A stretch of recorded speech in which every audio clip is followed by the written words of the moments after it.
আসসালামু আলাইকুম। রিফা রান্নার রেসিপিতে নতুন আরেকটি পর্বে সবাইকে স্বাগতম। আজ আমি শেয়ার করব গ্রাম বাংলার একটি ঐতিহ্যবাহী জনপ্রিয় খাবার গজার রেসিপি। এটা খেতে কতটা ভালো লাগে তা অবশ্যই কমেন্টে লিখে জানাবেন। আশা করছি প্রতিদিনের মতো আমার আজকের রেসিপি আপনাদের কাছে খুবই ভালো লাগবে। তবে রেসিপিতে যাওয়ার আগে ছোট্ট একটি অনুরোধ করব। আমার চ্যানেলে নতুন এসে থাকলে চ্যানেলটি সাবস্ক্রাইব করে বেল আইকনটি অন করে রাখবেন।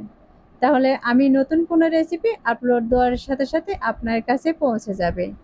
আর অবশ্যই ভিডিওতে একটি লাইক দিয়ে শেয়ার করে দিবেন। এবার চলে যাচ্ছি মূল রেসিপিতে। এই রেসিপিটি বানানোর জন্য প্রথমে আমি একটি মিক্সিং বোলে দিয়ে দিব 1.5 কাপ পরিমাণে আটা। আমি আজকের এই গজাগুলো আটা দিয়েই তৈরি করে দেখাবো। আমাদের ঘরে কিন্তু সবসময় আটাটা থেকে যায়। আর দিয়ে দিচ্ছি সামান্য পরিমাণে লবণ। এখন দিয়ে দিচ্ছি 1.5 টেবিল চামচ পরিমাণে সাদা তেল। এই শুকনো উপকরণগুলোকে আমি হাত দিয়ে ভালোভাবে মিশিয়ে নিব। তেল আর ময়দাটাকে ভালোভাবে ময়ম করে নিতে হবে। এটাকে তাড়াহুড়ো করে মেশানো যাবে না, একটু আস্তে ধীরে এই কাজটা করে নিতে হবে। দেখতে পাচ্ছেন আমি হাত দিয়ে কিন্তু ঘষে ঘষে এই আটাটাকে ময়ম করে নিচ্ছি।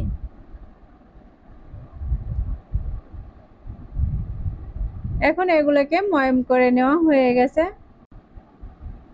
এখন এর ভিতরে দিয়ে দিব পানি।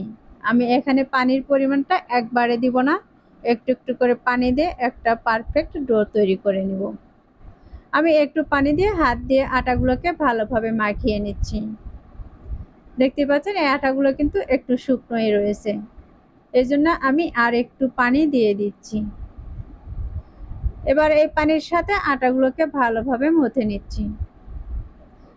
এটাকে মথে নেওয়ার পর দেখেন সুন্দর একটি ডো তৈরি হয়ে গেছে। একবারে পানিটা দিলে দেখা যাবে ডোটা কিন্তু পারফেক্টলি হতে চায় না, তাই কখনোই আটার মাঝে একবারে পানিটা দিতে যাবেন না। এবার আমি ঢাকনা দিয়ে ঢেকে রাখবো 10 মিনিটের জন্য। আমি এখন আটাগুলোকে রেস্টে দিয়ে একটি শিরা তৈরি করে নিব। তার জন্য দিয়ে দিচ্ছি 1 কাপ পরিমাণে চিনি আর দিয়ে দিচ্ছি 1 কাপ পরিমাণে পানি। দিয়ে দিচ্ছি 2টি সাদা এলাচ। এলাচটা দিলে দেখা যাবে শিরার ফ্লেভারটা কিন্তু খুবই ভালো আসবে। এগুলোকে পানির সাথে ভালোভাবে মিশিয়ে নিব আর বেশ কিছুক্ষণ এভাবে জাল করে নিব।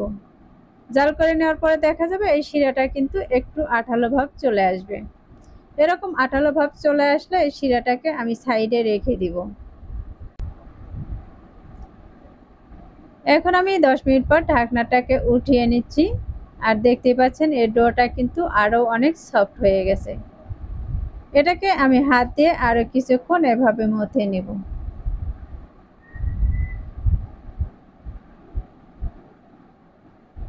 এটাকে কিন্তু এখন মথে নেওয়া হয়ে গেছে। এখন আমি একটি বোর্ডে নিয়ে রুটি বেলে নেব। এই ডোটাকে বোর্ডে দিয়ে একটু সমান করে নিয়েছি আর হাত দিয়ে চতুর্পাশ থেকে এভাবে ঘুরিয়ে ঘুরিয়ে সুন্দর একটি বলের শেপ দিয়ে নিচ্ছি। তাহলে দর্শক দেখতেই পাচ্ছেন আমি কিন্তু চতুর্পাশ থেকে এই ডোটাকে মুড়িয়ে মুড়িয়ে সমান করে নিচ্ছি। এবার এই ডোটার মুখটা ভালোভাবে বন্ধ করে দিচ্ছি। দেখতে পাচ্ছেন খুব সুন্দর একটি বলের শেপ কিন্তু দিয়ে নিয়েছি। এখন হাত দিয়ে একটু চেপে দিয়েছি আর একটি রুটি বেলনা দিয়ে বড় একটি রুটি বেলে নেব। এই রুটিটা কিন্তু খুব মোটাও হবে না আবার খুব পাতলাও হবে না, এটা মাঝারি রকমের একটি রুটি বেলে নেব। এখন সামান্য পরিমাণে আটা দিয়ে দিচ্ছি যেন নিচে থেকে লেগে না যায়। আর আটা দিলে কিন্তু দেখা যাবে এই রুটিটা বেলে নিতে সুবিধা হবে। আমি এভাবে উল্টিয়ে পাল্টিয়ে কিন্তু চতুর্পাশ থেকে রুটিটাকে বেলে নিয়েছি। আমার রুটিটা বেলে নেওয়া হয়ে গেছে। এখন এটাকে আমি কেটে নিব। এখন এই রুটিটাকে আমি একটি গ্লাস দিয়ে এভাবে কেটে নিব। আপনারা চাইলে কিন্তু কুকি কাটার দিয়েও এটা কেটে নিতে পারেন, আবার অথবা ছোট ছোট করে রুটি বেলে নিতে পারেন। আমি একটি বড় রুটি বেলে নিয়েছি আর একটি গ্লাস দিয়ে এভাবে করে কেটে নিচ্ছি। আর রুটিটা থেকে কিন্তু বুঝতেই পারতেছেন এই রুটিটা কিন্তু খুব পাতলা হয়নি, একটু মোটা করেই বেলে নিয়েছি। আমি এই গ্লাসটা দিয়ে চতুর্পাশ থেকে এভাবে ঘুরিয়ে ঘুরিয়ে কিন্তু কেটে নিচ্ছি। তাহলে দর্শক দেখতে পাচ্ছেন আমি কিন্তু সবগুলোকে কেটে নিয়েছি। আর এক্সট্রা যে অংশগুলো রয়েছে সেই অংশগুলোকে আমি আবারও পরে বেলে এভাবেই কেটে নিব। এখন এগুলোকে আমি একটি সাইডে নিয়ে নিচ্ছি।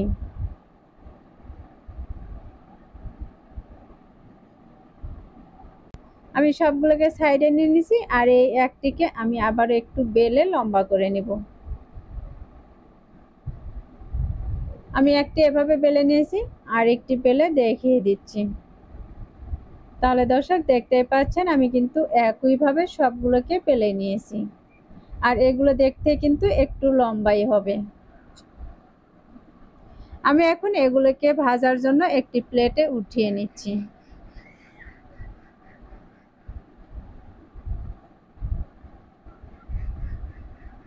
আমি সবগুলো প্লেটে উঠিয়ে নিয়েছি। এখন এগুলোকে তেলে ভেজে নিব। চুলায় একটি ফ্রাই প্যান বসিয়ে তেলটাকে গরম করে নিয়েছি আর এই গরম তেলের মাঝে আমি এক এক করে দিয়ে দিচ্ছি। এখানে যতগুলো দেওয়া সম্ভব ততগুলোই দিয়ে ভেজে নিচ্ছি। এক পাশে একটু শক্ত হয়ে আসলে এগুলোকে উল্টিয়ে নিব। এগুলোকে বেশ কয়েকবার উল্টিয়ে পাল্টিয়ে একটু লাল ব্রাউন কালার করে ভেজে নিব। তাহলে দর্শক আমার রেসিপিগুলো ভালো লাগলে অবশ্যই ভিডিওতে একটি লাইক দিয়ে শেয়ার করার অনুরোধ রইল।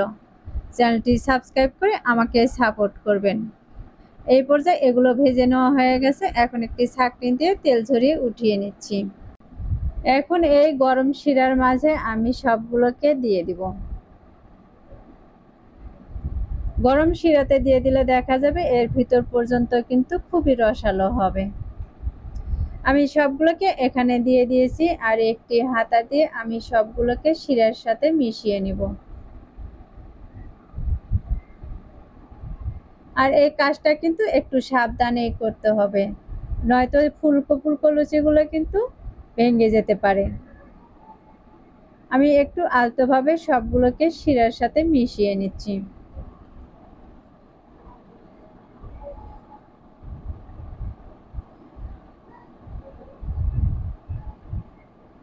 এবার দেখতেই পাচ্ছেন সবগুলোকে কিন্তু শিরা লাগিয়ে নেওয়া হয়ে গেছে। এখন একটি প্লেটে উঠিয়ে নিচ্ছি। এগুলো ঠান্ডা হওয়ার পরে কিন্তু এই চিনির দানাটা আরো বোঝা যাবে।